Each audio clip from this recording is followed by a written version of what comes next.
de sport extrême, mais c'est aussi un lieu chargé d'histoire, témoin de la Seconde Guerre mondiale.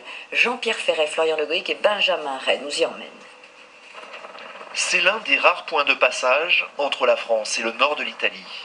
Un couloir au milieu des Alpes où s'engouffre un vent régulier qui fait le bonheur des passionnés de snowkite. L'hiver, le col est fermé, il appartient alors à ces skieurs tractés par leur cerf-volant. On y va, on recule. Sans trop le savoir, ces sportifs se glissent dans la trace des montagnards, des pèlerins et des contrebandiers qui pendant des siècles ont emprunté ce col. C'est un passage formidable.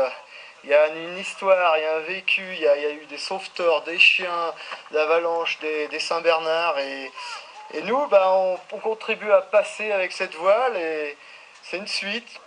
Témoin de cette histoire, cet hospice construit au XIIe siècle par des moines pour venir en aide aux voyageurs. Il y avait énormément de passages par ces cols.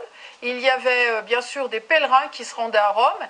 Et c'est un lieu d'accueil, de gîte. Et puis il y avait une dimension spirituelle aussi, puisqu'il y avait à l'intérieur de ces hospices une chapelle. Autre vestige du passé, ce fort construit au XIXe siècle sur un éperon rocheux, vu à 360 degrés pour défendre la frontière, mais pas seulement. À partir des années 1920, on a des troupes de chasseurs alpins qui sont venus été comme hiver faire des manœuvres, de la reconnaissance, établir les cartes et puis s'initier et s'exercer donc à la pratique du ski et au combat d'altitude.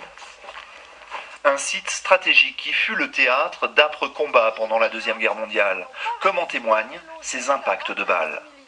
Aujourd'hui, ce fort, propriété de la mairie de La Rosière, est à l'abandon. Rares sont les skieurs qui s'y arrêtent. Mais un groupe de passionnés rêve de le restaurer et de le transformer en musée. Il s'agirait alors du premier musée accessible ski au pied.